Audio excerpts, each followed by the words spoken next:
بسم اللہ الرحمن الرحیم۔ آج ہم بات کریں گے 4 رکعت فرض نماز پڑھنے کا کیا طریقہ ہے۔ یاد رکھیں کہ ہر مسلمان کے لیے اتنا علم حاصل کرنا ضروری ہے کہ جس سے اس کی نماز ادا ہو جائے۔ تو ہمیں نماز کو صحیح طریقے سے پڑھنے کے لیے علم حاصل کرنا چاہیے، ہمیں نماز کے بارے میں مسائل معلوم کرنا چاہیے، نماز کا طریقہ معلوم کرنا چاہیے کہ پریکٹیکل اس کا کیا طریقہ ہے، اور نماز کے اندر کیا کچھ پڑھا جاتا ہے وہ بھی ہمیں یاد کرنا چاہیے، اور علماء کرام کے پاس بیٹھ کر ہمیں سیکھنا چاہیے۔ ایک شخص آیا اور آ کر کہنے لگا، یا رسول اللہ صلی اللہ علیہ وسلم، اللہ تعالیٰ کے نزدیک اسلام میں سب سے زیادہ پسندیدہ عمل کون سا ہے؟ تو رسول اللہ صلی اللہ علیہ وسلم نے ارشاد فرمایا کہ نماز کو اس کے وقت میں ادا کرنا، اور پھر فرمایا کہ جو شخص جان بوجھ کر نماز چھوڑ دے اس کا کوئی دین نہیں، اور نماز دین کا ستون ہے۔ تو کتنی نماز جو ہے دین کا ستون ہے، پھر اس کو اس کے وقت میں ادا کرنا چاہیے۔ تو جو بندہ نماز کو اس کے وقت میں ادا نہیں کرتا، فرمایا کہ اس کا کوئی دین نہیں۔ تو ہمیں نماز کو سیکھ کر صحیح اس کے وقت میں ادا کرنا چاہیے۔ تو آج ہم بات کریں گے 4 رکعت فرض نماز پڑھنے کا کیا طریقہ ہے۔ تو سب سے پہلے نیت کریں گے۔ نیت بندہ بول کر بھی کر سکتا ہے، بول کر نیت کرنا، اقرار کرنا، یہ ایک مستحب اور ایک اچھا عمل ہے۔ پھر دل کے اندر ارادہ بھی کیا جا سکتا ہے، کہ جو بندہ دل کے اندر ارادہ کرتا ہے، جو آپ دل کے اندر سوچتے ہیں کہ میں 4 رکعت فرض نماز پڑھنے لگا ہوں یا لگی ہوں، تو وہی آپ کی نیت ہے، جو آپ کے دل کا ارادہ ہے۔ نیت کرنے کے بعد اپنے دونوں ہاتھوں کو کانوں تک اٹھائیں گے، اور تکبیر تحریمہ کہتے ہوئے، اللہ اکبر کہتے ہوئے اپنے دونوں ہاتھوں کو باندھ لیں گے۔ پھر ثنا پڑھنی ہے، پھر تعوذ پڑھنی ہے، پھر بسم اللہ پڑھنی ہے، پھر سورہ فاتحہ پڑھنی ہے، اس کے ساتھ کوئی بھی سورت ملانی ہے جو سورت آپ کو اچھی طرح یاد ہو۔ پھر 3 آیتیں پڑھ لیں چھوٹی، یا ایک بڑی آیت جس کی مقدار چھوٹی 3 آیات کے برابر ہو۔ پھر آپ نے رکوع کرنا ہے، رکوع کے اندر رکوع کی تسبیح پڑھنی ہے، سبحان ربی العظیم 3 مرتبہ آپ پڑھ سکتے ہیں۔ پھر اس کے بعد آپ نے 2 سجدے کرنے ہیں، اور 2 سجدوں کے درمیان سجدے کی تسبیح آپ نے پڑھنی ہے، سبحان ربی الاعلی۔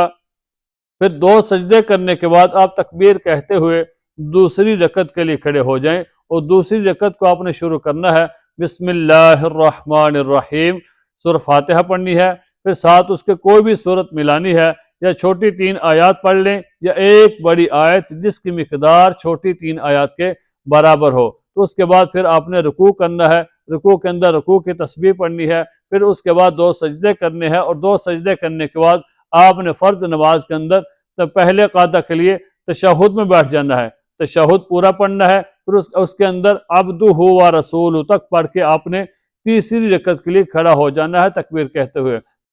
یاد رکھیں کہ 4 رکعت فرض نماز کے اندر پہلے قاعدہ کو آپ نے عبدہ و رسولہ تک پڑھنا ہے۔ یہاں پر آپ نے درود شریف اور دعا نہیں پڑھنی، بلکہ عبدہ و رسولہ کے بعد تکبیر کہتے ہوئے تیسری رکعت کے لیے کھڑے ہو جائیں، اور تیسری رکعت کو آپ نے شروع کرنا ہے بسم اللہ الرحمن الرحیم، اور اس کے اندر صرف آپ نے سورہ فاتحہ پڑھنی ہے، اس کے ساتھ آپ نے کوئی دوسری سورت نہیں ملانی۔ سورہ فاتحہ پڑھنے کے بعد آپ نے رکوع کرنا ہے، رکوع کی تسبیح پڑھنی ہے رکوع کے اندر، پھر آپ نے اس کے بعد 2 سجدے کرنے ہیں، اور 2 سجدے کے درمیان اس سجدے کی تسبیح پڑھنی ہے، پھر 2 سجدے کرنے کے بعد آپ تکبیر کہتے ہوئے چوتھی رکعت کے لیے کھڑے ہو جائیں، پھر آپ چوتھی رکعت کو آپ نے شروع کرنا ہے بسم اللہ الرحمن الرحیم، پھر سورہ فاتحہ پڑھنی ہے، اور اس کے ساتھ کوئی دوسری سورت نہیں ملانی، پھر رکوع کرنا ہے، رکوع کے بعد 2 سجدے کرنے ہیں، 2 سجدے کرنے کے بعد آپ نے دوسرے قاعدہ میں تشہد میں بیٹھنا ہے، تشہد پورا پڑھنا ہے، پھر اس کے بعد درود شریف پڑھنا ہے، پھر اس کے بعد آپ نے دعا بھی پڑھنی ہے، دعا پڑھ کے آپ دائیں طرف سلام پھیر دیں، پھر بائیں طرف سلام پھیر دیں۔ تو یہ طریقہ ہے 4 رکعت فرض نماز پڑھنے کا۔ یاد رکھیں کہ فرض نماز جو ہے 4 رکعت فرض ظہر کے ہوں، یا 4 رکعت فرض نماز عصر کے ہوں، یا 4 رکعت فرض نماز عشاء کے ہوں، ان کا طریقہ سب کا ایک ہی جیسا ہے۔ تو ہمیں نماز کو سیکھ کر اس کے وقت میں ادا کرنا چاہیے۔ اور ایک حدیث کے اندر رسول اللہ صلی اللہ علیہ وسلم نے فرمایا، اللہ تعالیٰ نے 5 نمازیں فرض کی ہیں، جس نے ان کے لیے اچھی طرح وضو کیا اور ٹھیک وقت پر ان کو پڑھا، اور رکوع اور سجدہ جیسا کرنا چاہیے ویسا ہی کیا، تو ایسے شخص کے لیے اللہ تعالیٰ کا وعدہ ہے وہ اس کو بخش دے گا، اور جس نے ایسا نہیں کیا تو اس کے لیے اللہ تعالیٰ کا کوئی وعدہ نہیں، اور تو اس کو چاہے بخش دے گا اور چاہے تو سزا دے گا۔ تو یہ دیکھیں کہ اتنی بڑی حدیث ہے۔ تو ہمیں نماز کے بارے میں علم حاصل کرنا چاہیے کہ نماز کو کس طرح ادا کرنا ہے، کس طرح رکوع ادا کرنا ہے، کس طرح سجدہ صحیح ادا کرنا ہے۔